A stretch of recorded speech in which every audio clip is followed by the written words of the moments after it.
नर्मदे हर महाकुंभ प्रयागराज की इस पवित्र भूमि पर आप सबका स्वागत है। कुछ लोग ऐसे हैं जो स्वास्थ्य के कारण, आयु के कारण इस पवित्र कुंभ जो 144 वर्षों के बाद पड़ रहा है उसका हिस्सा नहीं बन पा रहे हैं, अपनी सहभागिता नहीं दे पा रहे हैं। तो आप मन को छोटा ना करें, क्योंकि हमारे शास्त्रों में लिखा है कि ऐसी नदियाँ जो देव समान हैं उनके दर्शन मात्र से भी लाभ और पुण्य मिलता है। सो अगर आप अक्षम हैं तो मैंने आपके लिए विशेष तौर पर ये वीडियो बनाया है कि आज हम संगम पर आए हैं और आप माँ गंगा, माँ यमुना और माँ सरस्वती के दर्शन कर सकते हैं।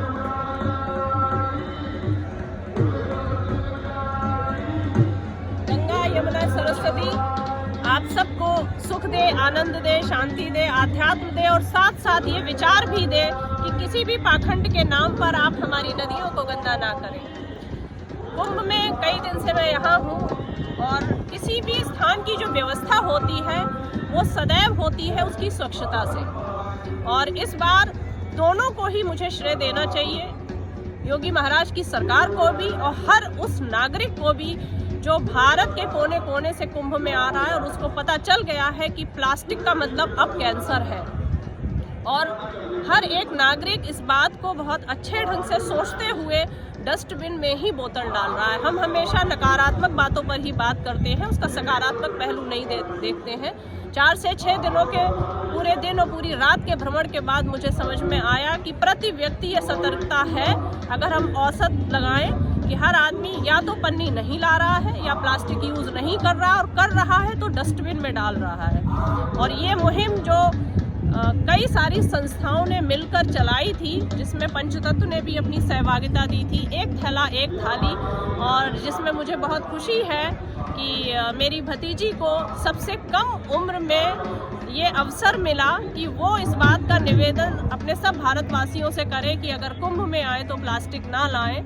और जगह जगह उसके निवेदन के जो पोस्टर लगे उससे लोगों को दिल से बहुत जुड़ाव हुआ कि एक छोटी सी बच्ची जो साल भर की है वो भी आपसे ये निवेदन कर रही है कि मेरे आने वाले भारत को आप कृपया कैंसर मुक्त रखें, तो यहाँ पर पन्नी ना लाएं। मैं थोड़ा सा जरूर आपको यहाँ की सफाई की व्यवस्था दिखाऊंगी कि कहीं भी कोई पन्नी, कोई बॉटल आपको नहीं मिलेगी। लगातार सफाई कर्मचारी यहाँ पर झाड़ू लगाए जा रहे हैं। मशीनें गंगा यमुना में चल रही हैं जो कचरा निकाल रही हैं।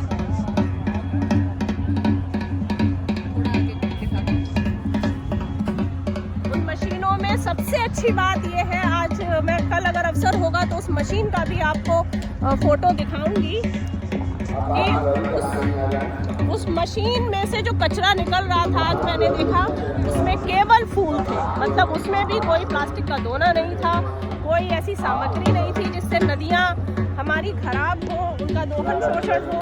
तो ये नया भारत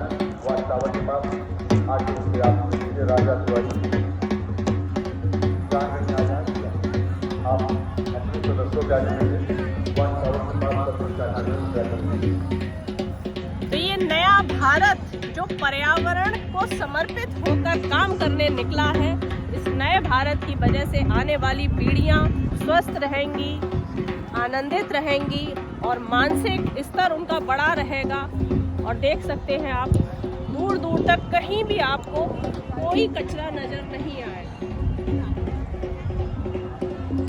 जिस जगह पर ऐसे बड़े उत्सव होते हैं वहाँ अगले ही दिन मल मूत्र, प्लास्टिक, बोतल और इतना दुर्गंध होता है कि आप खड़े भी नहीं हो सकते। अब तक यहाँ पर मुझे लगता है 2 पर्व पूरे हो गए हैं, मकर संक्रांत और पौष पूर्णिमा, और उसमें ये हालत है कि हम सब भारतवासी इस कुंभ की नगरी को अपना घर समझ के साफ कर रहे हैं। और आप देख सकते हैं रेत कितनी साफ स्वच्छ लग रही है।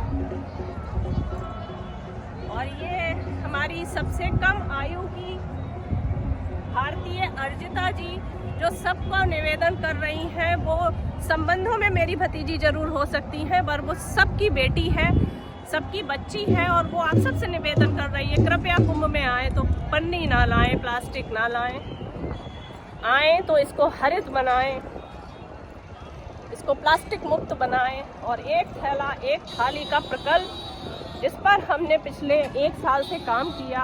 हर अखाड़े में गए, हर कुंभ के में आने वाले लोगों से मिलने का प्रयास किया।